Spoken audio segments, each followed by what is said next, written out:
നിർമ്മലെ, നീ എന്തിനാ നിർമ്മലെ കരയുന്നത്? നിനക്ക് പശുവും പാലും ഇഷ്ടല്ലേ? നിർമ്മല, ഇത് നമ്മുടെ ആദ്യ രാത്രിയാണ്. നിന്റെ കരച്ചിൽ കേട്ടാ തോന്നും ഇത് നമ്മുടെ കാളരാത്രിയാണെന്ന്. 99% പ്രണയവിവാഹവും ആദ്യ രാത്രിയിൽ തന്നെ തലകുത്തി വീഴുന്നു സോക്രട്ടീസും എന്റെ മുത്തച്ഛനും പണ്ട് പറഞ്ഞിട്ടുണ്ട്. അതുവല്ലതുമാണേ പറ. ഈ പാലും കുടിച്ച് ഞാൻ എന്റെ വഴിക്ക് പോയിക്കോളാം. എന്നാൽ ഇത്ര ക്രൂരത വിനയേട്ടൻ കാണിക്കരുതായിരുന്നു.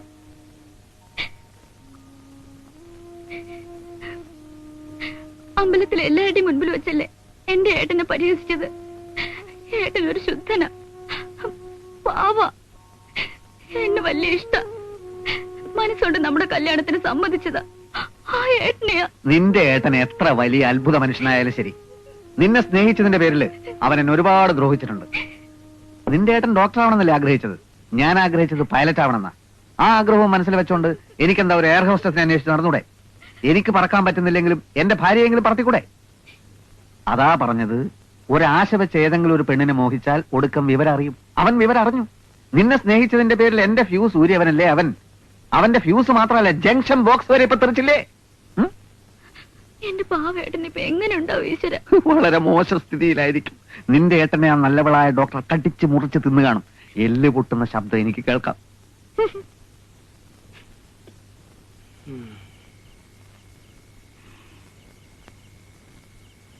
ഇതൊന്നും ശരിയല്ല കുഞ്ഞാ. താലിയും കെട്ടി മാലയിട്ടൊരു തറവാട്ടി പിറന്നൊരു പെണ്ണെ ഈ വീട്ടിൽ കൊടുന്നിട്ട് ഇപ്പൊ എന്താ എല്ലാവരും മോഹാത്സപ്പെട്ട് കിടക്കണേ? സിദ്ധാർത്ഥനോടെ കുഞ്ഞാ? കുറച്ചു മുമ്പ് ബോധം വന്നു, ഇപ്പൊ രണ്ടാമതും പോയി. ഇതെന്താ ഒരുമാതിരി പവർക്കെട്ട് പോലെ തോന്നുമ്പോ അവന്റെ ബോധം പോണേ? അതിന് മാത്രം എന്താ ഉണ്ടായി? അളയാ, ഇതല്പ പ്രശ്നമായ കേസാ. നാളെ മുതൽ മനുഷ്യരായ രോഗികൾ മുഴുവൻ ഇങ്ങോട്ട് ഒഴിയില്ലേ ചികിത്സിക്കാൻ. ഇവിടെ ഡോക്ടർ നാണക്കേട് കൊണ്ടാ സിദ്ധാർത്ഥൻ ബോധം കെട്ടത്. അതാ ബോധം വന്നിട്ടും വരാത്തവനെ പോലെ കിടക്കണത്. പ്ലാനാ. അളിയന്റെതല്ലേ മോൻ, അവൻ ഇതല്ലതിനപ്പുറം ചെയ്യും. അളിയാ, എല്ലാം കൊണ്ട് നന്നായി അനുഭവിക്കുക, അല്ലാണ്ട് എന്താ ചെയ്യാ? ഡോക്ടർ മോൾ അവിടെ തൊഴുത്തിലുണ്ട്. തൊഴുത്തിലോ? അതെ. പായി വരുന്നൊക്കെ വിളിച്ചു പറഞ്ഞതും പോരാ, നീ ഒരു മൃഗമായിരുന്നോ എന്നൊക്കെ സിദ്ധാർത്ഥം പറഞ്ഞു എന്നും പറഞ്ഞ ആ കുട്ടി തൊഴുത്തി പോരുന്ന കരിയാ. കഷ്ടം.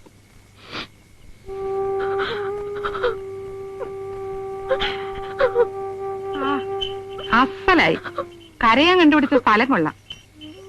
ഡോക്ടർ ഭാഗം പഠിക്കാൻ ബുദ്ധിയും തന്റോടും കാണിച്ച മോളാണോ ഈ തൊഴുത്തിൽ വന്നിരുന്ന് കരയണത്? ഒന്നുമില്ലെങ്കിൽ പശുക്കൾ എന്ത് വിചാരിക്കും? ഞാൻ MBBS അല്ലമ്മേ, വെറും BVC. ആ, എന്ത് കുന്തായാലും ശരി, എനിക്ക് മോളെ അങ്ങ് ഇഷ്ടായി. ഈ ചുരുങ്ങിയ സമയം കൊണ്ട് തന്നെ ഞാൻ മോളെ സ്നേഹിച്ചും പോയി. ആ, അമ്മയെ വേദനിപ്പിക്കാതെ മോളകത്തേക്ക് വാ. വേണ്ട, ഞാൻ ഇവിടെ ഇരുന്നോളാം. അമ്മ പൊയ്ക്കോളൂ. പറ്റില്ല. ഇന്ന് രാത്രി നീ ഇവിടെ ഇരുന്ന നോക്ക്, ഒരു വാലും വെച്ച് ജീവിതകാലം മുഴുവൻ ഞാനും ഇവിടെ ഇരിക്കാൻ പോവാ. മോള് മൃഗാണെന്നല്ലേ അവൻ പറഞ്ഞത്? ഞാൻ അതിലും വലിയ മൃഗാണെന്ന് അവന്റെ അച്ഛനും വിചാരിച്ചോട്ടെ. ദേ, മോളി എന്ന് കുളിച്ച് ഈ വേഷമൊക്കെ ഒന്ന് മാറ്റി ഒരു ഗ്ലാസ് പാലും എടുത്ത് അവന്റെ മുറിയിലോട്ട് ചെന്നേ. അവൻ എത്ര നേരം ബോധം കെട്ടി കിടക്കുന്നു ഞാനൊന്ന് കാണട്ടെ. അയ്യോ, അതിന് പാലില്ലല്ലോ. ഉണ്ടായിരുന്ന പാലെടുത്ത് ഞാൻ ഉറ ഒഴിക്കുകയും ചെയ്തു. അതിനെന്താ, ഇവിടുന്ന് ഇത്തിരി കറന്നാ പോരെ? ഇത്തിരി പാല് താടി എന്റെ ഭാരതിയെ.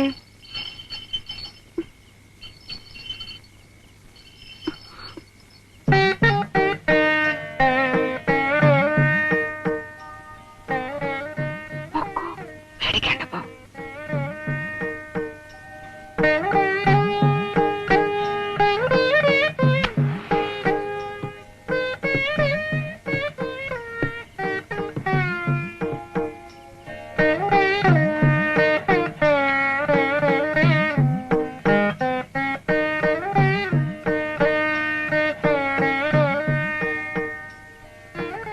ഭാരതിയുടെ പാലാ കുഞ്ഞ, ഇപ്പൊ കറന്ന പാലാ.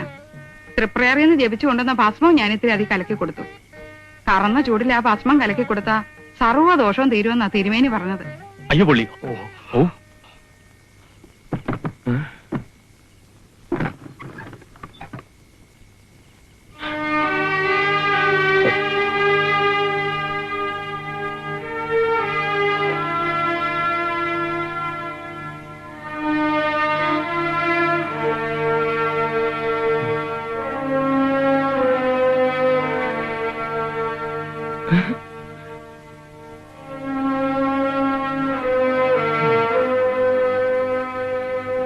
എന്റെ ദേവി ഒന്നും വരുത്തല്ലേ.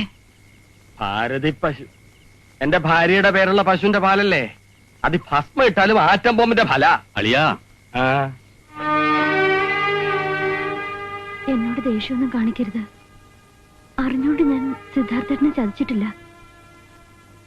മനസ്സിലൊരു MBBS വെച്ചിട്ട് എന്നെ സ്നേഹിക്കാൻ ഞാൻ പറഞ്ഞിട്ടില്ലല്ലോ.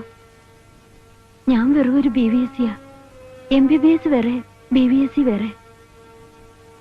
അതറിയില്ലായിരുന്നോ? പുറത്തെല്ലാവരും നമ്മളെ ശ്രദ്ധിക്കുന്നുണ്ടെന്ന് തോന്നുന്നു. ഉച്ചയ്ക്കൊന്നും കഴിച്ചില്ലല്ലോ. ഇനിയും ബോധം കെടാതെ ഈ പാലം കുടിച്ചോളൂ.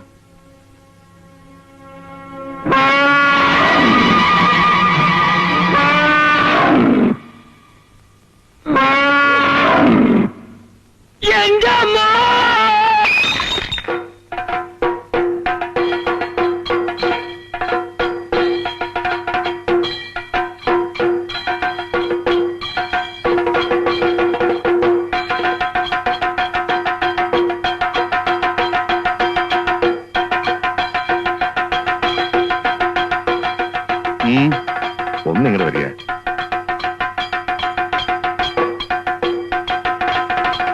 എല്ലാം ഞാൻ അറിഞ്ഞു. നെഞ്ചുപൊട്ടുന്ന വേദനയോടാ ഞാൻ വരണേ. വീട്ടിൽ വന്ന് വിവരം തിരക്കാൻ ധൈര്യമില്ലാത്തതുകൊണ്ടാ ഇവിടെ വന്നത്. കല്യാണം കഴിഞ്ഞ് ഒരൊറ്റ രാത്രി കൊണ്ട് തന്നെ എന്റെ കുഞ്ഞിനെ നിനക്ക് വേണ്ടാതായോ? നിങ്ങൾ എന്തായി പറയണേ ശങ്കര? വേണ്ടാന്ന് ആരെങ്കിലും പറഞ്ഞു? അമ്മയില്ലാത്ത കുഞ്ഞാണ്, അതിനെ കരയിക്കരുത്. അമ്മയില്ലാന്ന് ആരാ പറഞ്ഞേ? അമ്മയല്ലാതെ പിന്നെ ശങ്കരനാണോ അവളെ പ്രസവിച്ചേ? അവൾക്ക് അമ്മയുണ്ട്. മരണം വരെ ആ ഐശ്വര്യ അനുഗ്രഹം അവൾക്ക് ഉണ്ടാവുകയും ചെയ്യും. സിദ്ധാർത്ഥന് ഇത്തിരി മനപ്രയാസം ഉണ്ടെന്നുള്ളത് നേരാ. അത് ശങ്കരൻ കാര്യമാക്കണ്ട. എന്ത് മനപ്രയാസം? എല്ലാം തികഞ്ഞൊരു ഡോക്ടറല്ലേ എന്റെ മോള്. അവൻ ഇഷ്ടപ്പെട്ടിട്ടല്ലേ അവളെ കല്യാണം കഴിച്ചത്? അതെ, അവന് ഇഷ്ടപ്പെട്ടത് അവളെല്ലാം തികഞ്ഞൊരു ഡോക്ടറാണെന്ന് വിചാരിച്ചിട്ട് തന്നെയാ. പക്ഷെ താലി കെട്ടി അമ്പലത്തിൽ ഇറങ്ങുമ്പോഴാ അവളെല്ലാം തികഞ്ഞൊരു മൃഗ ഡോക്ടറാണെന്ന് മനസ്സിലായി. അത്രേ ഉള്ളൂ അവന്റെ മനപ്രയാസം. ഇതങ്ങോട്ട് അടയ്ക്ക, ഇനി തുറന്നു പിടിച്ചിട്ട് ഒരു കാര്യമില്ല.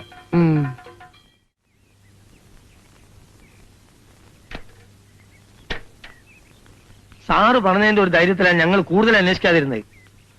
ഞാൻ കുടുങ്ങി ചാർലി, ശരിക്കും കുടുങ്ങി എന്ന് പറഞ്ഞാൽ കത്രയെ പൂട്ട് കൈത്ത പോലെയായി. ഓഫീസിലെ സകല പേരും അറിഞ്ഞു. സാറാകൻ നാറിയിരിക്കുക. ചികിത്സയ്ക്ക് വേണ്ടി വരിവരിയായി വീട്ടിലേക്ക് വന്നുള്ള സാറ് മയക്കം പിടിച്ചല്ലേ പറഞ്ഞത്. അത് മനഃപൂർവ്വം പറഞ്ഞതാണെന്നാണ് ഓഫീസിലെ സ്റ്റാഫ് മുഴുവൻ പറയുന്നത്. സാർ വാ പോവാ. ഓരോരോ പുലിവാലുകൾ. ഞാൻ ഓഫീസിലേക്കില്ല ചാർലി. എന്നാ പിന്നെ ഞാനും ഇല്ല. അല്ല, ഓഫീസിൽ വരാതെ സാർ പിന്നെ എങ്ങോട്ട് പോകും? അറബിക്കടലിലേക്കോ?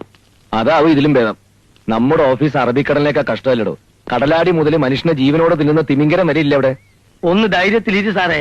സർവീസ് കയറിയ ശേഷം ഇതുവരെ എത്ര പ്രാവശ്യം കരണ്ട് അടിച്ചു? ഇതും ഒരു കരണ്ട്.